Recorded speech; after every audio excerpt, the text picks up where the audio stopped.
2025-yil 1-iyulda Chilidagi Atlas teleskopi butun insoniyatni larzaga solgan obyektni payqadi. NASA esa 24 soat ichida uni yulduzlar aro kelib chiqishga ega ekanini tasdiqladi. Bu obyekt 3i Atlas deb nomlandi. Tarixda 3-yulduzlar aro mehmon. U koinotning noma'lum burchagidan kelib, endi bizning tizimdan o'tmoqda va u qaytib kelmaydi. Atlas loyihasi aslida asteroidlarni erta aniqlash uchun ishlab chiqilgan. Biroq 1-iyul kuni u butunlay boshqa narsani qayd qildi. Bu obyektning trayektoriyasi oddiy ellips emas, balki giperbola edi. Demak, u bizning quyosh tizimidan emas, balki tashqaridan kelgan. Bu lahza astronomiya tarixidagi eng hayajonli kashfiyotlardan biri sifatida qayd etildi. NASA mutaxassislari tezkor tahlil o'tkazdi. Atigi bir sutka ichida ular bu kometaning yulduzlar aro mehmon ekanini rasman e'lon qilishdi. Hubble teleskopi unga qaratilib, dastlabki tasvirlar olindi. Olimlar darhol jamoatchilikka murojaat qilib, bu obyektni kuzatish tarixiy ahamiyatga ega ekanini aytishdi. Endi esa butun dunyo teleskoplari unga tikildi. Hubble teleskopi 3i Atlasning eng tiniq suratlarini qayd qildi. Natijalar olimlarni hayratda qoldirdi. Yadrosi to'g'ridan-to'g'ri ko'rinmaydi. Faqatgina cheklangan hisob-kitoblar orqali o'lchov taxmin qilindi.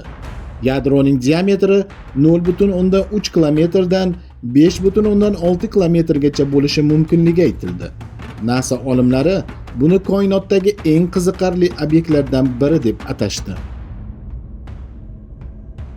Hubble suratlarida kichik chang oqimi qayd qilindi. Bu oqim kometaning quyoshga qaragan tomonidan chiqayotgan edi. Ammo bu kuchli quyruq emas, balki juda zaif oqim bo'ldi. Shunga qaramay, bu hodisa uning haqiqatdan ham kometa ekanini tasdiqladi. Olimlar esa endi u quyoshga yaqinlashsa, koma kattalashadi deb ogohlantirishdi. Hisoblarga ko'ra, 3i Atlas 30-oktyabrda quyoshga 210 million kilometr masofagacha yaqinlashadi. Bu Mars orbitasidan ichkarida joylashadi. Yer esa undan 240 million kilometr uzoqda qoladi. NASA bu obyekt Yer uchun hech qanday xavf tug'dirmasligini ta'kidladi, ammo bu bizni tinchlantirmaydi. Chunki asosiy sir uning kelib chiqishi edi. 7-sentyabr kuni Namibiyada Oy tutilishi vaqtida astronomlar uni suratga olishdi. Qorong'ulik kuchayganda 3i Atlas yashil nurlanish bilan ko'rindi. Olimlar bu rang uning gaz tarkibiga bog'liq bo'lishi mumkinligini aytishdi. Ammo qanday molekulalar bunga sabab bo'layotgani hanuz noma'lum. Yashil nur uni yanada sirli qildi. James Webb teleskopi 3i Atlas tarkibini chuqur tahlil qilishga kirishdi. Hozircha natijalar uglerod oksidi va uglerod oksisulfid kabi moddalar mavjudligini ko'rsatmoqda. Suv esa kutilganidan ancha kam bo'lishi mumkin. Bu nisbat boshqa kometalarnikidan keskin farq qiladi. Olimlar buni uning boshqa yulduz tizimida paydo bo'lganiga dalil deb bilishmoqda. 3i Atlas soatiga 209 ming kilometr tezlikda harakatlanmoqda. Bu insoniyat kuzatgan eng yuqori tezliklardan biri. Okla professori David Jewitt buni miltiqdan chiqqan o'qni ko'rishga o'xshaydi deb ta'riflaydi. Chunki bu tezlik uning milliardlab yillar davomida yulduzlar aro bo'shliqdan uchib kelganidan darak beradi. Bu tezlik hammaning savolini yanada chuqurlashtirdi. U qayerdan kelmoqda? 2017-yilda Oumuamua kashf etilganida u g'alati shakli bilan mashhur bo'ldi. 2019-yilda esa Borisov changli kometaga o'xshab ko'rindi. Endi esa Atlas 3-yulduzlar aro mehmon bo'ldi. Har biri mutlaqo boshqacha xususiyat ko'rsatmoqda. Bu koinotdagi obyektlarning xilma-xilligini isbotlab berdi. 2025-yil yozida Finlandiyaning Helsinki shahrida bo'lib o'tgan konferensiyada nemis olimi Suzanna Falsner yangi nazariyani ilgari surdi. Unga ko'ra, 3i Atlas kabi obyektlar yosh yulduzlar atrofida sayyoralar paydo bo'lishini tezlashtiradi. Ularni sayyora urug'i deb atash mumkin. Bu gipoteza ko'plab olimlarning bahslariga sabab bo'ldi. Chunki bu nazariya gaz gigantlari qanday shakllanishini tushuntirishi mumkin. NASA Hubble va James Webb'dan tashqari Kech observatoriyasi ham 3i Atlasni kuzatmoqda. Yaponiyadan tortib Yevropagacha bo'lgan ko'plab observatoriyalar bu jarayonga qo'shilgan. Har kuni yangi tasvirlar olinmoqda. Ularning barchasi umumiy bazaga joylashtirilib, butun dunyo olimlari tomonidan tahlil qilinmoqda. Bu global ilmiy hamkorlik tarixiy miqyosda kechmoqda.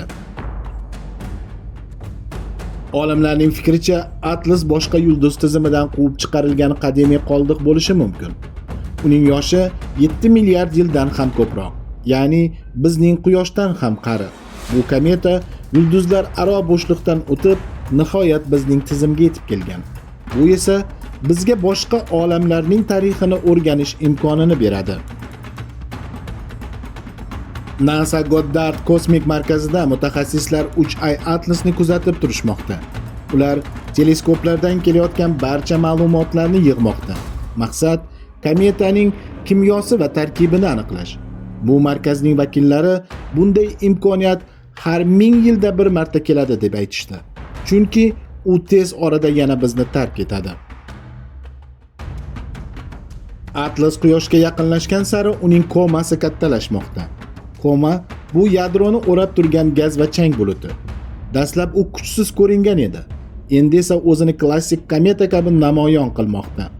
Hubble hisobiga ko'ra, uning chang chiqishi odatiy kometalar darajasiga yetmoqda. Bu olimlarni hayratga soldi, chunki yulduzlar aro obyekt boshqacha bo'lishi kerak edi. 30-oktyabr kuni 3i Atlas Quyoshga eng yaqin nuqtaga yetib keladi. U Mars orbitasidan ichkarida o'tadi va keyin ortga qaytmaydi. Bu hodisani butun dunyo kuzatmoqda. Hubble, Webb va Kech teleskoplari shu kuni maksimal suratlar olishga tayyorlanmoqda. Tarixiy lahza yaqinlashmoqda.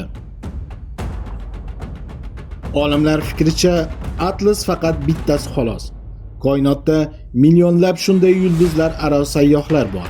Faqat endi teleskoplarimiz kuchaygani uchun ularni ko'rib boshladik. Demak, kelajakda biz yanada ko'proq yulduzlar aro obyektlarga guvoh bo'lamiz.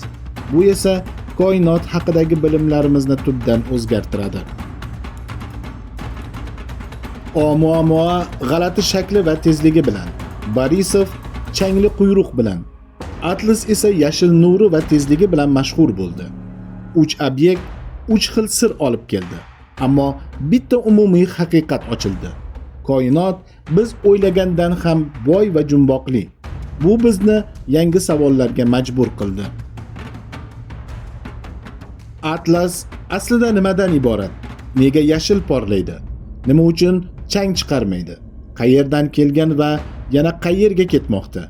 Olimlarning o'zi ham bu savollarga aniq javob bera olmayapti. Har bir yangi tahlil yangi jumboq tug'diryapti. Atlas bizning tizimdan faqat bir marta o'tadi. U qaytib kelmaydi. U yana yulduzlar aro bo'shliq sari yo'l oladi.